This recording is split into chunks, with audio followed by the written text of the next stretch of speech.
रामचन्द्राय जनकराजजामनोहराय मामकाभीष्टदाय महितमङ्गलम्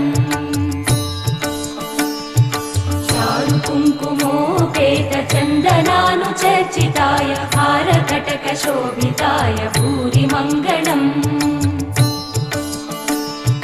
विमलरूपाय विविधवेदान्तवेद्याय सुजनचित्तकामिताय सुभगमङ्गलम् रामदासमृदुलहृदय तामरसनिवासाय स्वामि भद्रगिरिवराय दिव्यमङ्गलम्